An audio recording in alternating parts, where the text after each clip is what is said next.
Praise the Lord. और एक दिन आप सभी लोगों को आराध्य यूट्यूब चैनल में आप सभी लोगों का स्वागत है।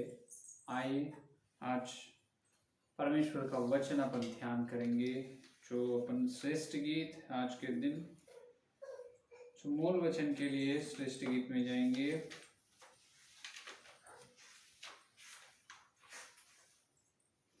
छः का अध्याय, श्रेष्ठ गीत 6 का अध्याय 9 का वचन। 6 का अध्याय 9 का वचन देखिए। परंतु मेरी कबूतरी मेरी निर्मल अद्वैत है, अपनी माता की एकलौती, अपनी जननी की दुलारी है। पुत्रियों ने उसे देखा और धन्य कहा, रानियों और रखेलियों ने देखकर उसकी प्रशंसा की। जो पढ़े हुए वचन को पवित्र आत्मा ने अपने बीच में तोड़कर वचन का आशीर्वाद है। आमीन। तो यहाँ पर मेरे प्यारे विश्वास लोग, जो आज अपन जो अपना ध्यानांश ये है कि जो मसीहा का आखिरी आदम का सहायक जो कलीसिया के बारे में अपन ध्यान कर रहे, तो वही स्त्री के बारे में, कलीसिया स्त्री के बारे में अपन ध्यान कर रहे। श्रेष्ठ गीत 6 का अध्याय 9 का वचन में ये बताया गया है कि पुत्रियों ने उसे देखा और धन्य कहा। पुत्रियों ने उन्हें देखा और धन्य कहा है। धन्य कहा है। ये पुत्रियों कौन है? स्त्री कौन है? स्त्री तो अपने को बहुत अच्छे तरह से मालूम ही है, वो स्त्री और कोई नहीं, केवल कलीसिया है। लेकिन ये पुत्रियों कौन है? ये स्त्री को देखकर धन्य कहे, हे तुम धन्य है, तुम धन्य हो चुके हैं, तुम योग्य है। इसके बारे में, स्त्री के बारे में कह रहे हैं। तो ये धन्य कहने, तो स्त्री के बारे में ये बात कर रहे, और ये बात और गवाही दे रहे स्त्री के बारे में, हे स्त्री तुम बहुत धन्य है, धन्य है। तो ये पुत्रियों ने देखकर कह रहे, पुत्रियों कौन है? ये श्रेष्ठ गीत, जो श्रेष्ठ गीत जो अध्याय है, यह श्रेष्ठ गीत ग्रंथ जो है सुलेमान राजा ने लिखा है, पवित्र आत्मा ने उनके द्वारा लिखाए गए। ये श्रेष्ठ गीत के अंदर हर एक वचन, श्रेष्ठ गीत के अंदर हर एक वचन क्या है? भविष्यवाणी है। हर एक वचन क्या है? जो भविष्यवाणी की बात है। हर एक वचन भविष्यवाणी की बात है। श्रेष्ठ गीत, नाम ही ग्रंथ का नाम श्रेष्ठ गीत से, इसका मतलब श्रेष्ठ, सबसे अच्छे, जो ऊंचे, सबसे ऊंचे, सबसे अच्छे है या नहीं? तो यहाँ पर पुत्रियों ने देखकर कह रहे हैं स्त्री को धन्य है। पुत्रियों कौन है? स्त्री तो कलीसिया है, मालूम हुआ अपने को, लेकिन स्त्री, लेकिन यहाँ पर पुत्रियों कौन है? पुत्रियों ने उसे देखा और धन्य कहा। पुत्रियों कौन है? पुत्री कहाँ से आए हैं ये पुत्री? तो ये पुत्री ये कौन है, ये पहले अपने को मालूम होना है। इसके पहले अपन कुछ जो परमेश्वर के सृष्टि के बारे में ध्यान करना है। ये पुत्रियों के बारे में जानने से पहले परमेश्वर के सृष्टि के बारे में अपन मालूम करना चाहिए। तो यहाँ पर स्त्री तो कलीसिया है, उसी प्रकार ये पुत्रियों भी और भक्त के समूह ही होगा। क्योंकि यहाँ पर श्रेष्ठ गीत में जो तुल्य किया गया स्त्री के बारे में, वो स्त्री का मतलब यह है कि जो यीशु मसीह के भक्त समाज, उसी प्रकार ये पुत्रियों में भी, वो पुत्रियों का मतलब वहां पर भी यीशु मसीह के लिए और कुछ भक्त समाज होगा, बिल्कुल होगा। क्योंकि जो श्रेष्ठ गीत 8वां अध्याय में अपन देखे, तो श्रेष्ठ गीत में जो देखिए,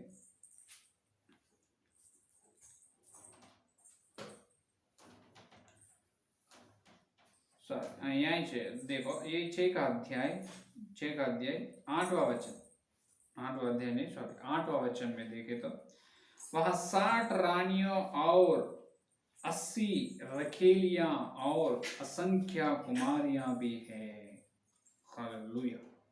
ये देखिए क्या कह रहे वहां पर, वह 60 रानियों और 80 रखेलियां और असंख्य कुमारियां भी है। इसका मतलब यह है कि ये रानियों कौन है? असंख्य रानियां, और 60 रानियां और असंख्य रखेलियां कौन है? इसका मतलब इतने सारे भक्त समाज है क्या? स्त्री का मतलब क्या है, तुल्य क्या किया गया है श्रेष्ठ गीत में उपमान की भाषा में? तो उपमान की भाषा में स्त्री का मतलब भक्त समाज है। यीशु मसीह को जो प्रेम करने वाला है, यीशु मसीह को जो मानने वाला, यीशु मसीह का स्तुति, यीशु मसीह का आराधना करने वाला भक्त जन लोगों का समूह है, तो भक्त समाज। तो वहां पर स्त्री का मतलब कलीसिया है। उसी प्रकार पुत्रियों का मतलब भी कुछ तरह की कलीसिया होगा, कई तरह की कलीसिया, कई तरह की भक्त समाज होगा।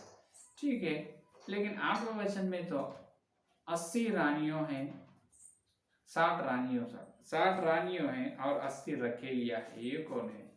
इसके बारे में मालूम होना हो तो प्रकाशित वाक्य 21 अध्याय में आना है। प्रकाशित ग्रंथ, जो प्रकाशित वाक्य या प्रकाशित ग्रंथ 21 अध्याय देखिए, प्रकाशित ग्रंथ 21 अध्याय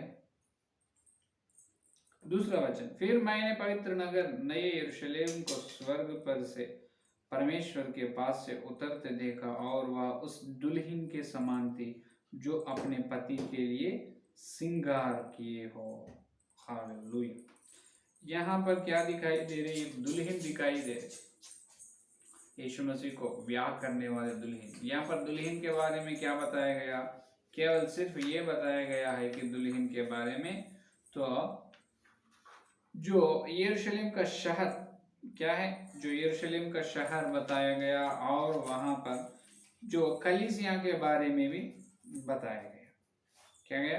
तो 9 का वचन देखे तो अपन देखिए, 9 का वचन देखे तो अपने को मालूम होता है कि वही 21 अध्याय 9 का वचन। फिर जिन 7 स्वर्गदूतों के पास 7 पिछली विपत्तियों से भरे हुए 7 कटोरे थे, उनमें से एक मेरे पास आया और मेरे साथ बातों करके कहा, इधर आ, मैं तुझे दुल्हन अर्थात मेमने की पत्नी दिखाऊंगा। किनको दिखाऊंगा? मेमने की पत्नी दिखाऊंगा।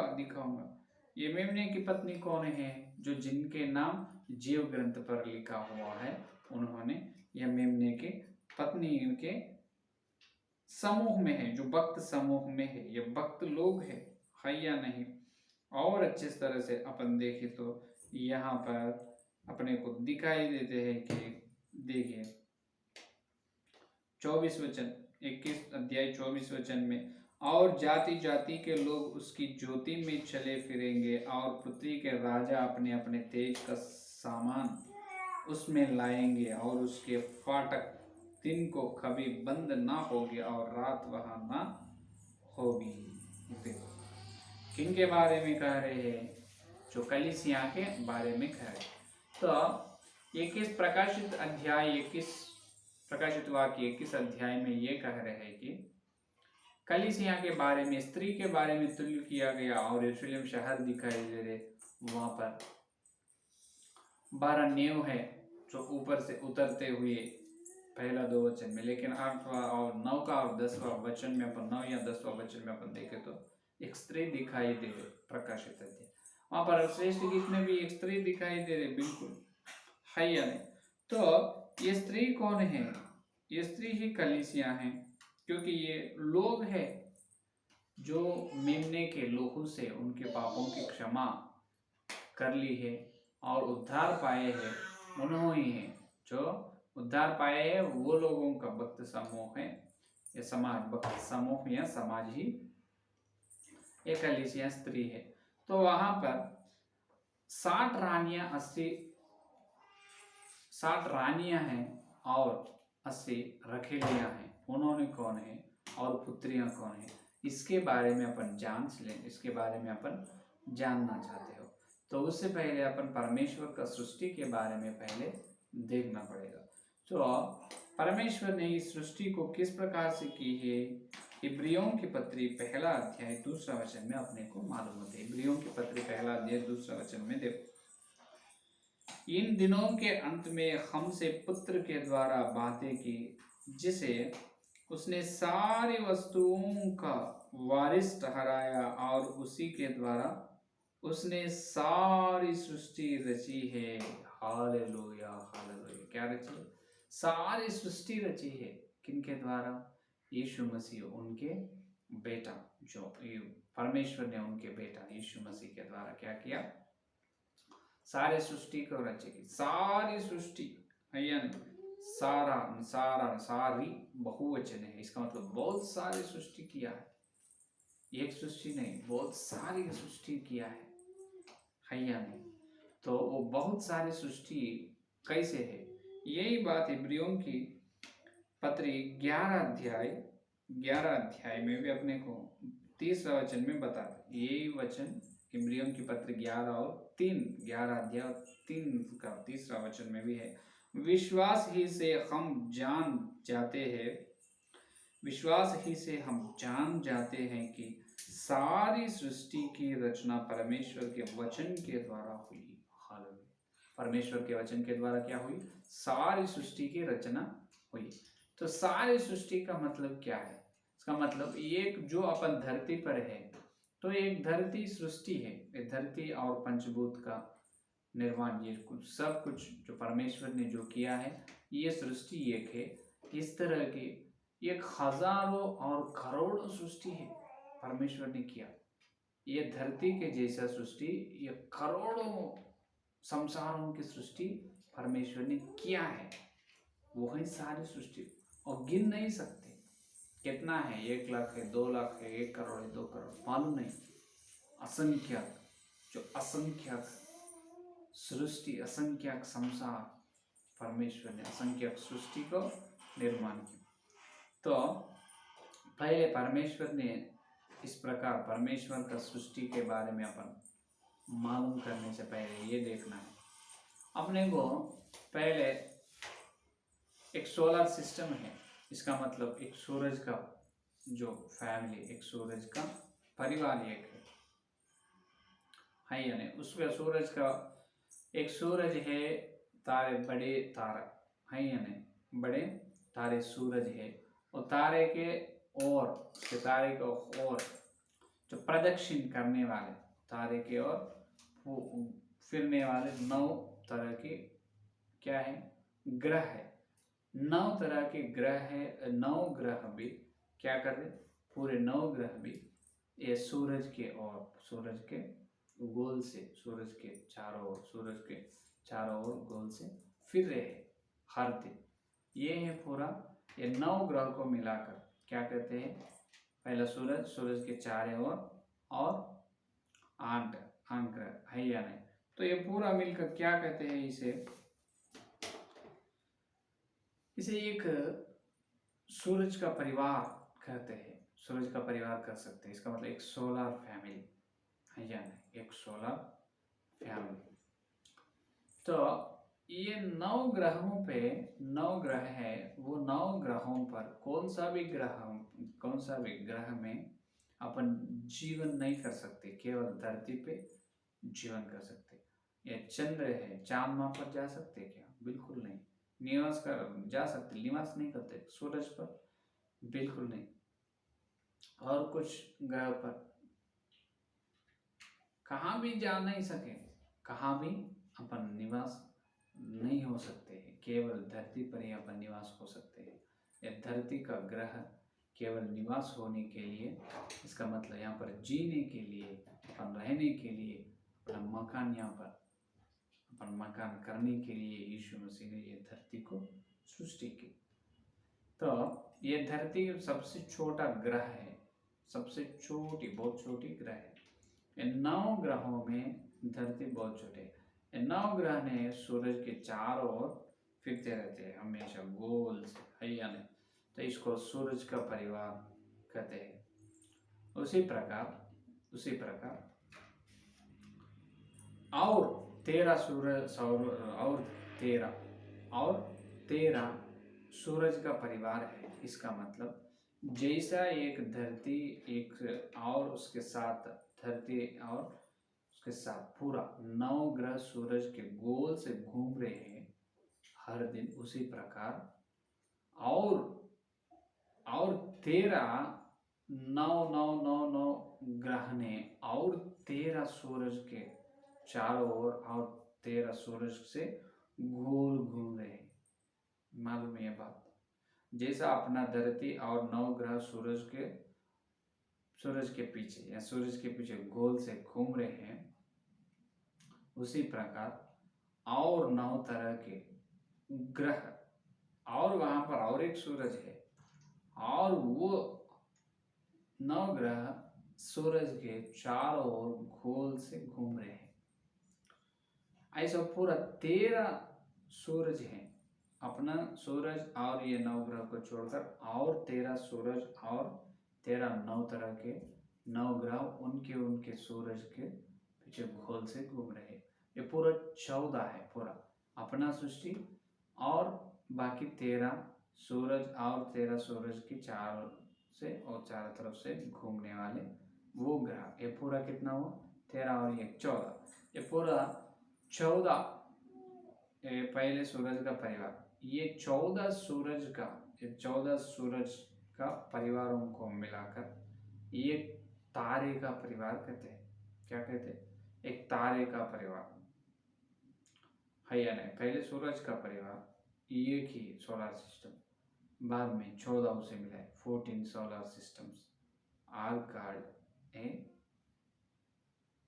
उसको 14 सोलर सिस्टम्स को क्या कहते हैं? ये तारे परिवार, पहले सूरज का परिवार और उसे एक तारे परिवार। पहले सोलर सिस्टम, बाद में उसको और नेब्यूला क्या कहते हैं? जो तारे परिवार को नेब्यूला कहते हैं। 14 सोलर जो 14 सोलर सिस्टम्स कॉल्ड है नेब्यूला। और इस तरह के 14, जैसा 14 सूरज का परिवार तारे परिवार कहा जाता है, उसी प्रकार तारे परिवार जो है वो तारे परिवार और बहुत एक हजारों हजारों तारे परिवार क्या करे, ये बड़ी तारे हैं, बहुत बड़ी तारा, और बड़ी तारा के और उसके तारा के गोल से घूमे तारे के पीछे कौन? जिस तरह की सूरज का परिवार 14 सूरज को परिवार को मिलाकर एक तारे का परिवार, एक तारे का परिवार जो है, उस तरह की तारे का परिवार ने बहुत सारे तारे का परिवार ने एक बड़े तारे के पीछे घूम रहे हैं। उस सब को मिलाकर क्या कहते हैं? तो वो बड़ी तारे का परिवार को मिलाकर तो गैलेक्सी कहते हैं। क्या कहते हैं? तो गैलेक्सी कहता है उसे। क्या कहते हैं? गैलेक्सी। वो गैलेक्सी में क्या रहेगा? इस तरह के पहले सूरज का परिवार, तारे का परिवार और बहुत सारे तारे का परिवार पूरा जाकर एक बड़े तारे के पीछे घूमते रहते हैं, उसको क्या कहते हैं? गैलेक्सी। और इस तरह की गैलेक्सियों, एक हजारों गैलेक्सियां मिलकर और एक तारे के पीछे गोल से घूमते रहते हैं, उसे कहते हैं कि मिल्की वे। क्या कहते हैं? मिल्की वे। आया नहीं? तो सोलर सिस्टम, नेब्यूला, हाँ नेब्यूला के बाद गैलेक्सी, गैलेक्सी के बाद मिल्की वे। इसका मतलब हजारों सूरज के परिवार, तारे के परिवार और वो मिलाकर गैलेक्सी मिलाकर और क्या वो मिल्की वे। तो सोचो इस तरह से परमेश्वर का सृष्टि है। तो अपन पहले देखे हैं जैसा 9 ग्रह में केवल एक ही ग्रह पर जैसा धरती में ही अपन निवास हो सकते हैं, उसी प्रकार हर एक सूरज का परिवार में केवल एक ही ग्रह में निवास हो सकते हैं। इसका मतलब 14 सूरज का परिवार मिलाए तो तारे का परिवार है या नहीं? तो उसी प्रकार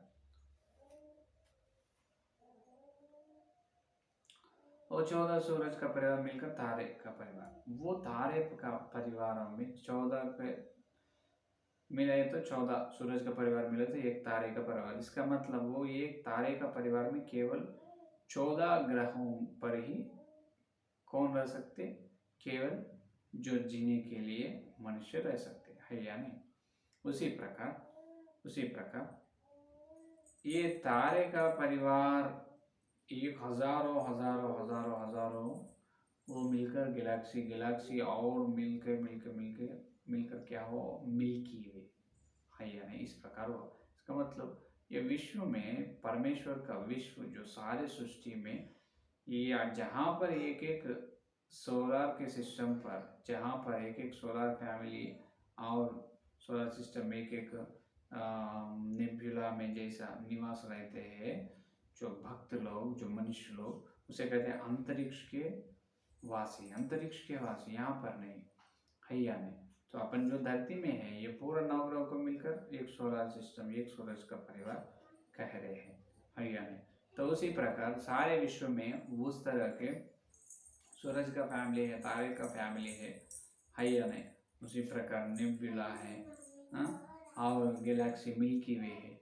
ऐसे बहुत हजारों भक्त समाज, भक्त लोगों का समूह या समाज है, जहाँ पर एक एक सूरज का फैमिली में एक ग्रह में निवास हो सकते हैं। उस प्रकार हजारों सूरज का परिवार है। उसमें एक एक ग्रह पर एक एक तरह के बुद्धि लोग जीवित है, जो परमेश्वर के द्वारा हुए उन्होंने। तो उस प्रकार एक एक ग्रह में जो है उन्होंने बुद्धि लोग जो है वो सब बुद्धि लोग, वो सब भक्त जन, वो सब बुद्धि लोग या भक्त जनों लोगों को मिलाकर क्या कहते हैं, एक भक्त समाज, एक स्त्री कहा जाता है। हालेलुया। क्या कहा जाता है उसे? एक स्त्री कहा जाता है। इस प्रकार से अपन देखें तो जो 60 रानियों और 80 रखेलियां और पुत्रियों हैं, ये सब कौन है? परमेश्वर का विश्व में, जो परमेश्वर के द्वारा हुए विश्व में उन्होंने जैसा अपने धरती की कलीसियां जैसा है भक्त समाज के रूप में, उस तरह उन्होंने दूसरे जो सूरज के परिवार में, तारे के परिवार में और एक नेब्युला में, गैलेक्सी मिल्की वे में, इस तरह के परिवार है जो उन्होंने भक्त समाज, हर भक्त समाज का सृष्टिकर्ता कौन है? जो यीशु मसीह, जो परमेश्वर खुद है। तो यीशु मसीह को प्रेम करने वाला, उनको प्यार करने वाला, उनका आराधना स्तुति धन्य करने वाला बहुत सारे भक्त समाज है। लेकिन उसमें से सबसे, इतने सारे विश्व में उतने जो असंख्यक स्त्री लोग हैं, उसमें से सबसे परमेश्वर को सबसे खूबसूरत, उनके दृष्टि में, उनके नजर में खूबसूरत स्त्री इन्होंने है, केवल जो मिट्टी में पैदा हुआ आदम के संतान हुए यीशु मसीह के प्यारे बेटे हैं, बेटियों। हालेलुया।